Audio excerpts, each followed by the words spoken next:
Hello everyone, welcome back to 신나게 놀자. 사이언스, 테크놀로지, 이코노미, 스트래티지 등을 고민하면서 신나게 노는 곳입니다. 코로나가 가져온 라이프 스타일의 혁명. 이 코로나 독감 시대에 각자가 알아서 살아남는 방법, 이런 거 고민해 보려고 합니다.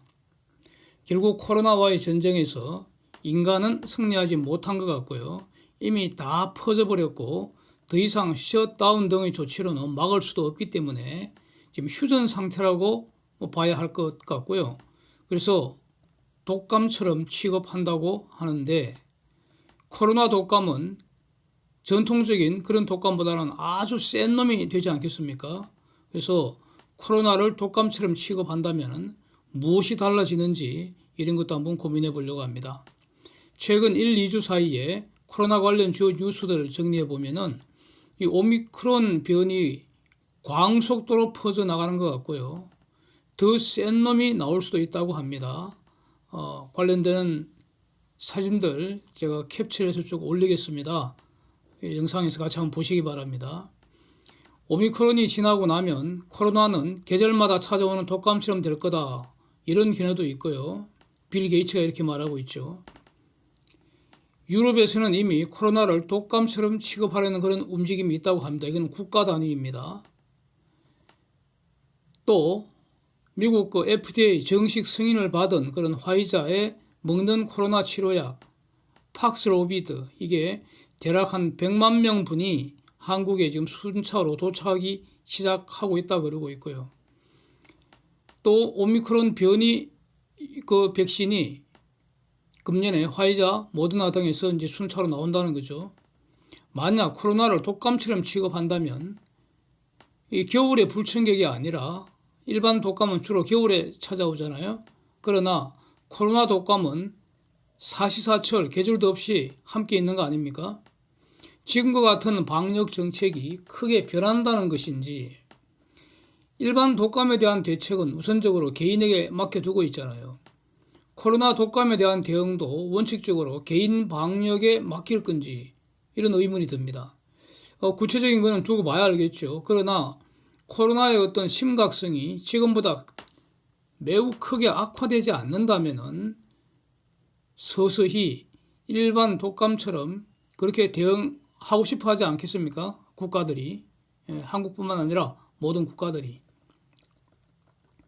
그래서 이제 JHU, 존스 홉킨스 유니버시티죠. 여기서 매일 발표하는 코로나 전파 정도 그래프를 한번 보시면은, 여기 선으로 연결한 게 7일 이동 평균 값인데, 북미건, 남미건, 유럽이건, 아시아건 관계없이 전부 치솟는 그래프 모양에서 지구촌 전체 지금 무서운 속도로, 거의 광속도로 퍼져나가고 있는 것 같습니다. 이거는 빽터인 것 같고요. 그래서 WHO가 오프 더 차트, 이런 표현을 쓰고 있습니다. 오프 더 차트. 그러니까 보통 그래프를 그릴 때 단위가 막 10배 단위로 확 변해서 한 도표에 다 그리기 힘들 정도다, 이런 뜻 아닙니까? 오프 더 차트가. 그래서 미국 같은 경우만 하더라도 8만 명, 10만 명 밑으로 내려갔다가 지금 80만 명 나온다는 거죠. 그래서 지금은 어떤 구체적 숫자 열거하는 건 별 의미가 없는 것 같고요. 유럽 인구 절반이 감염될 수 있다, 이런 전망을 기억하는 것이 오히려 깔끔할 것 같습니다. 유럽이 그렇다면은 지구의 다른 지역도 다르지 않을 거 아니겠습니까? 그래서 전 인구의 한 절반 정도 감염될 가능성이 있다, 이렇게 정리하면 될 것 같습니다. 나무위키에서 코로나 변이 이렇게 검색을 해보면은 표처럼 이렇게 뜹니다. 그래서 델타 변이 외에도 특정 지역에서만 발견된 변이 모두 다 정리되어 있고요. 최근에 키프로스 부근에서 발견됐다는 델타 크론, 그러니까 델타 변이하고 오미크론하고 합쳐졌다는 거죠. 델타 크론까지 정리가 되어 있네요. 근데 이 델타 크론은 실험실에서 오염된 거라는 이런 반박도 지금 상당히 제기되고 있어서, 이게 정말로 변이인지 아닌지 여부는 더 두고 봐야 할 것 같습니다. 그래서 변이종이 지금도 저렇게 많고 그 문제는 저게 다가 아니고 또 오미크론이 마지막 변이 아닐 거라는 경고 계속 이어지는 거 아닙니까? 어제 그 닥터 파우치가 다보스 포럼 그 화상회의에서 오미크론으로 코로나 사태 끝날 것 같지 않다 이렇게 의견을 밝히고 있습니다. 사진에서 보시는 바와 같습니다. 오미크론이 델타보다는 증상은 약하지만 백신 미접종자나 노인이나 기저질환자들한테는 치명적이라고 WHO가 밝히고 있습니다. 그런데 이제부터 저한테 드는 의문은 이겁니다. 언론에서 지금 나오고 있는 저런 것들은 현재 퍼지고 있는 변이에만 지금 관심이 집중되고 있습니다. 그 당연하겠죠. 예? 저게 지금 사람을 위협하고 있으니까 우리의 삶을 위협하고 있기 때문이죠. 그런데 초기에 엄청나게 유행했다가 지금은 언론에서 사라진 그 코로나가 지구에서 완전히 없어진 건 아니잖아요. 그래서 언제든지 사라졌던 그놈들이 죽지도 않고 또 나타날 수 있잖아요. 그래서 결국 지금까지 나왔던 그런 모든 그 코로나 바이러스와 앞으로 나올 모든 변이 바이러스들 이런 것들과 함께 살아가야 하고 그걸 일반 독감처럼 취급하겠다는 겁니다. 그래서 미국 전역에서 독감으로 매년 평균 한 2만 4천여 명이 죽는다고 합니다. 한국은 1년에 독감으로 대략 2,000명에서 3,000명 가까이 죽는답니다. 그런데 지난 2년간 코로나로 사망한 분이 5,000명이라니까 일반 독감하고 지금 숫자가 비슷한 것 같습니다. 그렇다면 앞으로 독감 사망자가 대략 2배 이상으로 나온다는 거 아니겠습니까? 그래서 물론 저 숫자에는 백신 후유증으로 사망했다는 그 숫자는 포함이 되지 않고 있습니다. 그래서 어쨌든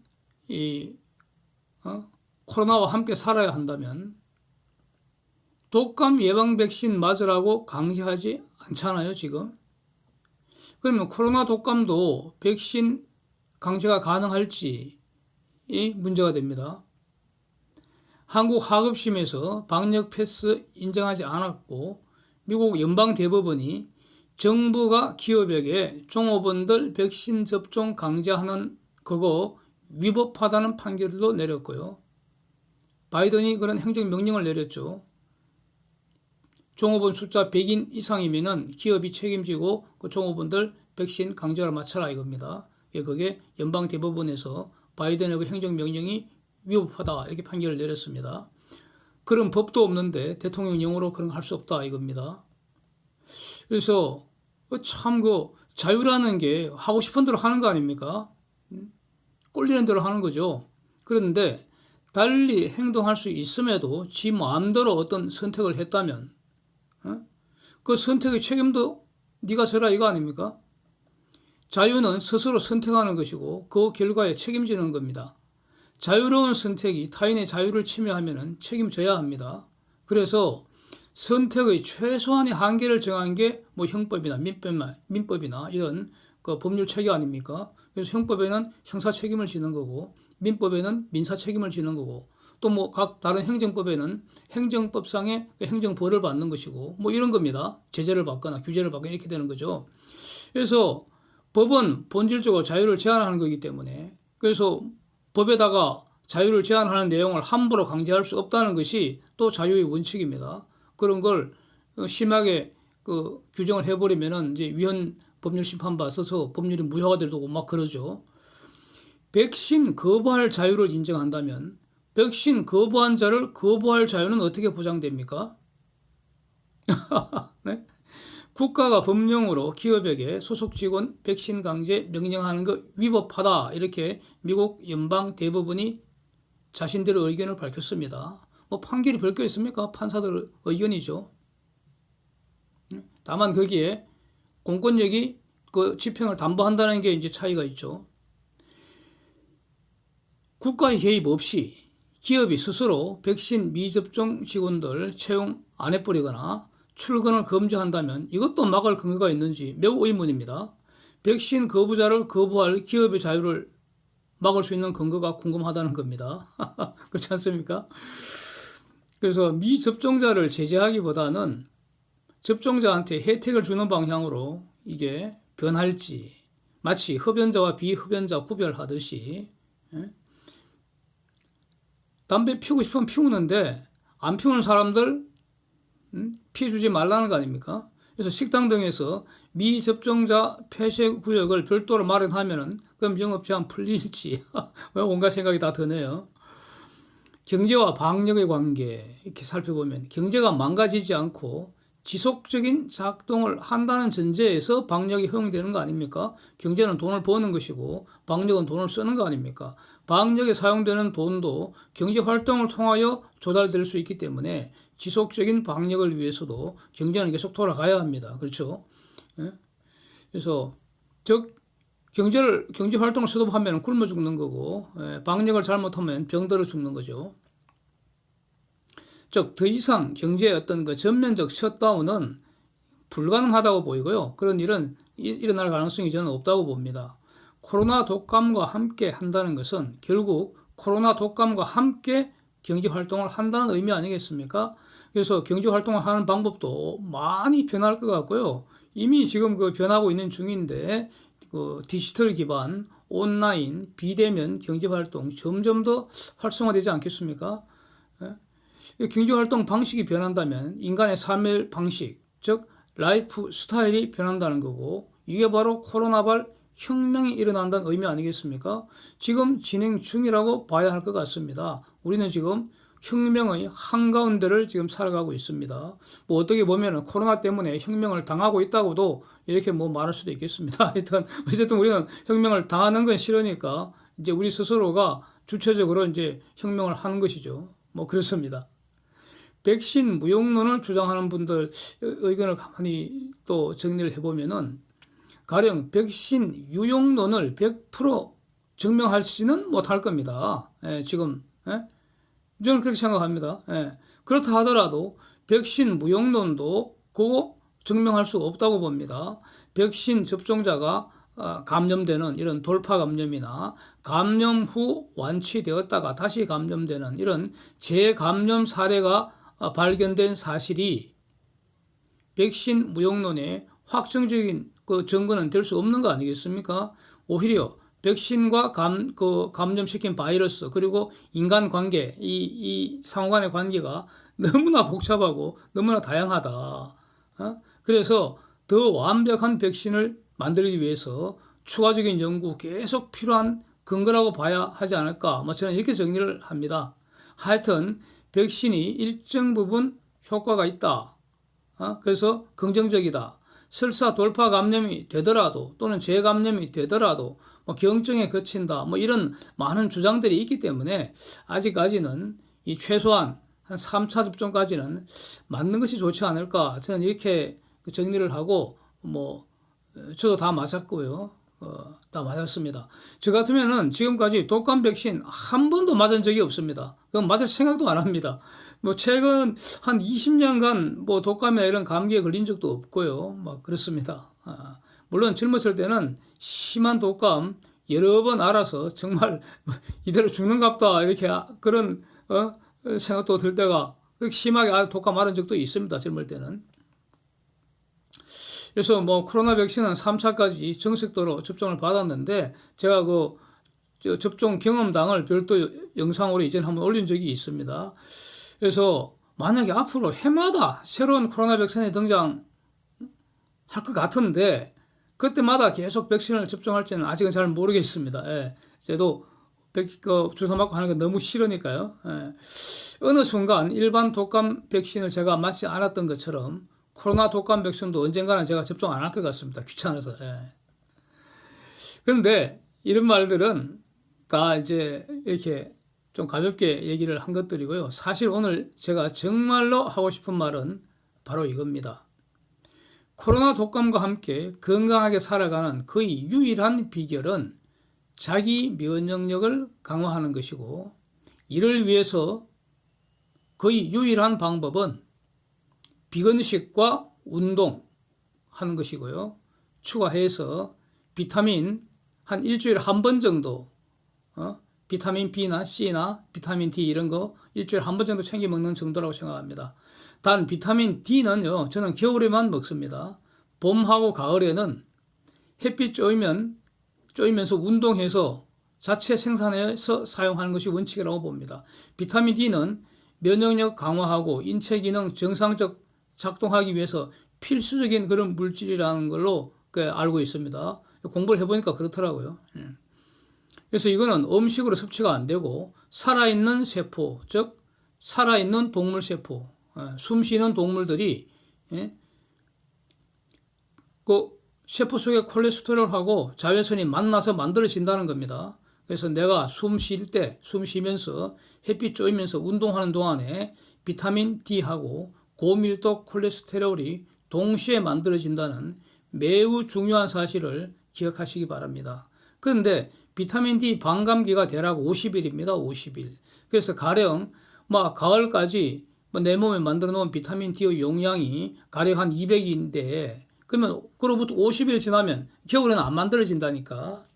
햇빛이 비스듬하게 그 피부에 쪼이기 때문에 겨울에는 한낮에 운동해도 잘 안 만들어진답니다. 그래서 아예 만들어지는 게 0이라고 쳐도 그 겨울 되기 전에 몸에 만들어서 저장해 놓은 비타민 D가 가령 200이라면 50일 지나면 100으로 줄어들고요. 반감기가 50일이니까. 다시 50일 지나면 50으로 다시 줄어든다는 거 아닙니까? 200이 100이 되고 100이 50이 되니까. 그래서 한 200일 정도 지나면 아니 100일 날짜로 한 100일 50일 2번 이렇게 지나면 겨울이 다시 나가고 이제 봄이 되니까 그때 다시 햇빛 받으면서 운동하면 다시 만들어지기 시작하니까 그 비타민 D 창고가 다시 차게 된다. 이것이 자연의 원리입니다. 그래서 저는 봄부터 가을까지는 비타민 D 안 먹고요. 겨울에만 혹시나 해서 높아지면서 일주일에 그 비타민 B하고 C하고 먹을 때 한정 정도 같이 먹어두고 그렇습니다. 저는 그렇게 합니다. 그래서 강조하고 싶은 거는 정말 강조하고 싶은데 우리가 숨을 쉬는 제가 지금 이렇게 말을 하고 있는데 이 말할 수 있는 에너지원은 휘발유나 전기나 수소나 이런 게 아니고 바로 포도당이라는 겁니다. 원칙적으로 포도당입니다. 이 포도당은 탄수화물의 소화로 섭취가 된다는 사실. 단백질과 지방은 원칙적으로 에너지원이 될 수 없고 포도당을 원료로 해서 인체가 필요할 때 만들어서 사용한다는 사실. 즉 단백질과 지방은 음식으로 섭취할 필요가 없다는 사실.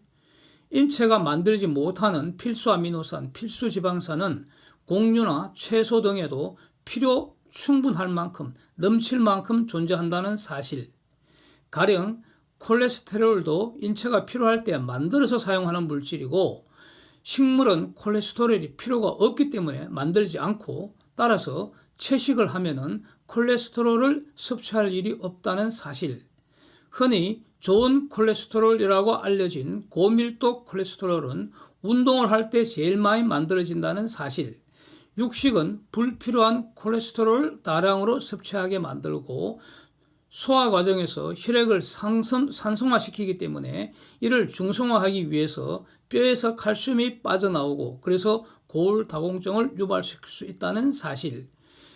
육식을 할 때 그 고기가 살아있을 때 섭취한 모든 해로운 물질들도 그대로 남아있다가 사람한테 옮겨온다는 사실. 이런 거 강조하고 싶습니다. 그래서 제가 비건식과 운동에 대한 영상 여러 번 올려둔 것이 있기 때문에 더 이상 자세한 말은 생략을 하고요. 다만 제가 비건식 7년차 경험자라는 사실과 우리 집 반려견 토이푸들도 철저하게 비건식으로만 그래서 매우 건강하게 같이 잘 살고 있다는 사실을 제가 이렇게 증언을 합니다. 영상에 꼭 우리 보리라고 합니다. 토이푸들 제가 영상을 많이 올려뒀습니다. 너무 귀여워서. 그래서 반려견도 비건식과 운동이 최고라는 영상도 올려뒀습니다. Thanks for watching. See you next.